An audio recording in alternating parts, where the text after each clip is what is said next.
Olá, muita paz a todos. Eu sou o Ebert e estou aqui com o Bruno em mais um vídeo sobre o Tao Te Ching. Hoje, texto 2, né, Bruno? É isso aí, Everton. Então, bora lá, né? Vamos direto para a leitura? Deixa eu compartilhar o texto aqui com o pessoal.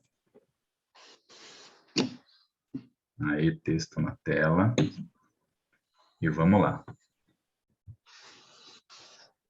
Ao conceituarmos o que é belo, surge o conceito de feio. Ao conceituarmos o que é bom, surge o conceito de mal. Por isso, o imanifesto e o manifesto são um só. O fácil e o difícil são conceitos que se complementam. O grande e o pequeno se completam. O alto e o baixo se harmonizam. O som e o silêncio geram equilíbrio. Os conceitos dos opostos são complementares.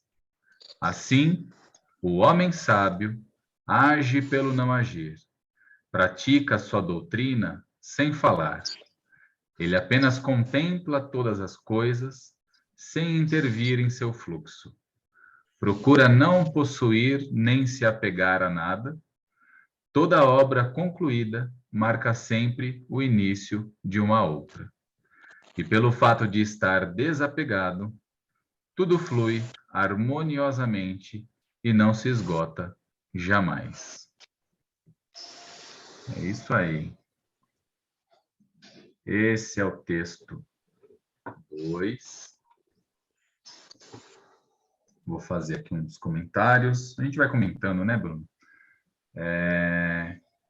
Assim, eu vejo que esse texto, o Lao Tzu, ele nos mostra a visão humana e dualista, né, sobre a natureza que a gente tem, né? Ele vai dando vários exemplos, né? O belo, o feio, o bom, o mal, né? E essas distinções que a gente cria sobre as coisas do mundo, mas de uma forma na qual é meio que inevitável a gente estar criando esses conceitos, porque a gente está mergulhado dentro dessa experiência humana, onde praticamente tudo é assim, né?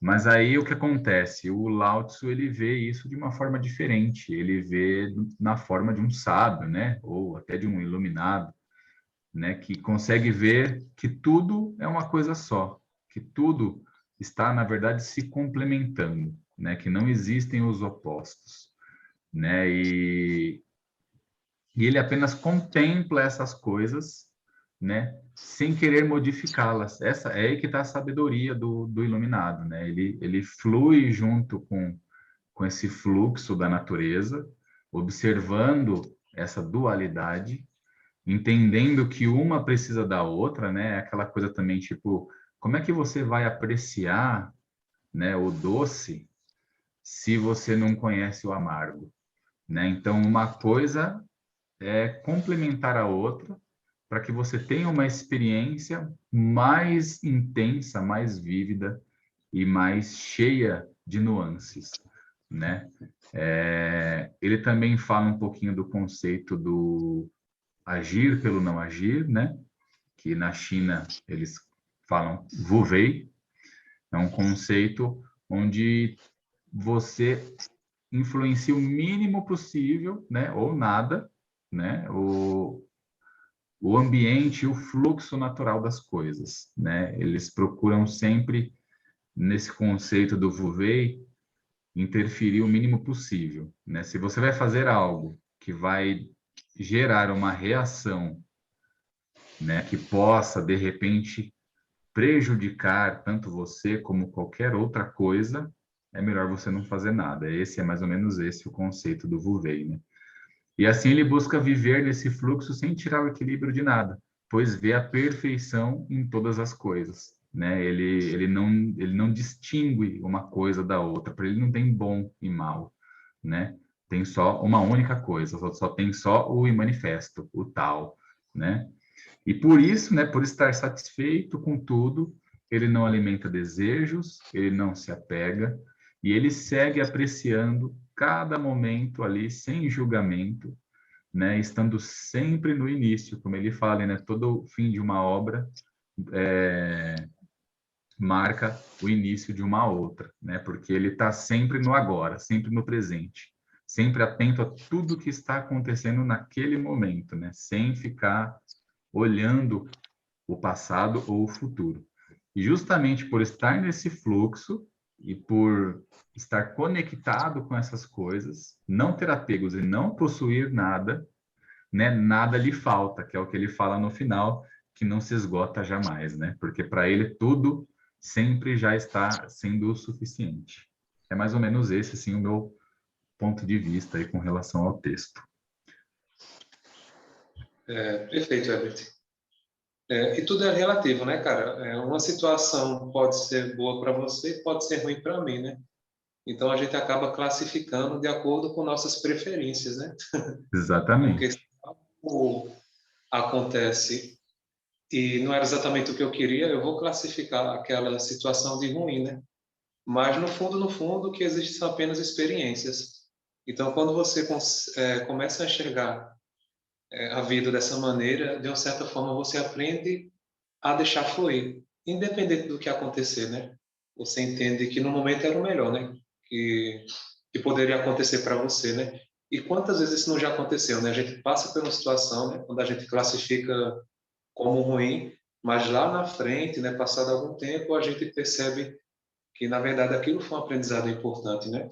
Então tudo é relativo, né? Eu acho bacana esse símbolo aqui que está até no livro, né? Que a gente está lendo, que é o Sim. símbolo do Yin Yang. Ele representa bem essa harmonia, porque na visão chinesa não existe esse antagonismo, né? Essas forças duelando, né? Competindo entre si. O que existe é uma verdadeira harmonia. Assim como a gente vê o sol, a lua, sabe? Não dá para viver apenas do sol, a gente também necessita da lua. Então o universo é assim. Essas forças elas estão constantemente em harmonia, uma complementando a outra. Não Como se existe fosse esse uma pensamento. dança, né? Exatamente. Não existe esse pensamento que a gente vê muito aqui no Ocidente, né? De duas forças opostas, né? Sabe? Então é mais ou menos essa minha visão também. E quando a gente está nesse estado, realmente tudo flui, né? Como esse símbolo aqui, né? Porque ele é um símbolo circular, né? Como o Herbert falou, né? Ele está em constante movimento, né? E esse movimento gera todas as coisas, né? É isso aí. É, uma coisa que eu ia falar, né, que eu ia falar que era uma visão ocidental, né, mas hoje em dia está tão globalizado, né, o mundo que a gente está vivendo está tão competitivo, tão dividido, né, tem tantas distinções por todos os lados que eu acho que não é mais uma coisa exclusiva do Ocidente, essa questão da dualidade, né, é uma coisa que já está no mundo todo. Eu acho que são assim pouquíssimas pessoas, né, que conseguem ter essa visão mais ampla e mais conectada de tudo, como se, né, vendo realmente que tudo é um todo, né? Até a gente que procura praticar isso no nosso dia a dia, a gente sabe como é difícil, né, Bruno? É complicado estar trabalhando, vivendo, né, vamos dizer assim, vivendo sem colocar essas distinções, principalmente essas de bom, mal, né? A gente está sempre colocando isso, né? Sempre vendo os dois lados, né, da moeda separados e nunca a moeda inteira, né? E é isso que gera mais sofrimento ainda, né, Herbert? Porque É, quando você classifica a situação, pronto. Ali já acabou para você, né? Você certamente vai sofrer com aquilo, né? Mas quando você vê como uma experiência, sem nenhum rótulo, né? Você aprende a compreender melhor aquela situação e realmente fluir, né? Como ele coloca aqui no final. é. Mas isso realmente é um aprendizado de toda uma vida, né? Onde a É como gente você vai disse, né? Você sofre menos, né? Porque se você já exato. percebe isso logo de cara, você não fica sofrendo, você aceita a situação, encara aquilo como um aprendizado, já começa a observar todos os detalhes para tirar o melhor proveito possível da situação, naquilo que você pode, né?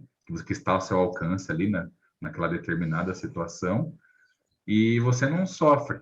Porque é o que você falou, muitas vezes passa muito tempo depois Aí você olha, poxa, eu passei aquela dificuldade. Nossa, mas eu aprendi tanto com aquilo, né? Mas você só vai ver isso muito tempo depois, né? Naquele curto período, né? Logo após acontecer o processo, você ainda vai estar sofrendo, reclamando do processo, né? Porque ele não te fez feliz, né? Até em relacionamento a gente vê isso, né? Pessoas que dizem que encontraram a pessoa da sua vida, né? Depois vê que não era bem assim, né? Aí lá na frente É, se arrepende, sabe? Então isso a gente vê tudo, né? Que existe esse ensinamento, né? Então eu sempre digo o seguinte, Herbert, que a gente aprende mais através das situações que a gente classifica, né? Como situações ruins, do que aquelas situações que a gente classifica como boas, né? E se cada um dos que estiverem assistindo nesse momento, né? Realizar uma reflexão profunda sobre sua vida, né? Vão perceber que foram realmente esses aprendizados, né, que a gente julga ruim, que realmente nos ajudaram a crescer, né, a se tornar pessoas melhores, né, ter uma visão mais ampliada sobre a vida. Então, na verdade, não é uma situação tão ruim assim, né? Apenas nossa visão limitada do momento que acabou classificando dessa maneira, né? exatamente. É isso aí. É o que torna a gente o que a gente é hoje, né? Exatamente. E eu acho que é isso, né, Bruno? Uhum. Será que Se temos mais tiverem alguma alguma, coisa? podem comentar, podem comentar no vídeo, né, também, que no próximo vídeo, se a gente tiver tempo, a gente tenta responder, né? Agora os vídeos vão ser mais curtinhos, vai ser só o texto e a explicação. A gente já fez toda a apresentação no vídeo anterior. Quem não viu, o vídeo está aí no canal, tem uma playlist aí do Tao Te Ching só para esses vídeos sobre o livro, né? Então, é só dar uma olhada lá e ir seguindo texto a texto. Mas é isso aí, né? Esperamos que tenham gostado. Gostando, não deixa de fazer aquele ritual padrão, né, do YouTube. Curte o vídeo, se inscreve no canal. Como o Bruno já falou, deixa um comentário aí, a gente vai adorar responder, interagir aí com o pessoal. E conhecendo alguém que possa, de repente, gostar do conteúdo do vídeo, compartilha aí com essa pessoa para ajudar a gente e ajudar também a mais pessoas terem acesso a esse tipo de filosofia, né, que não é muito comum aqui no Ocidente. Né? Vamos encerrando então. Desejamos muita paz a todos e até semana que vem. Obrigadão, hein, Bruno? Boa noite, pessoal. Boa noite, Herbert. Boa noite.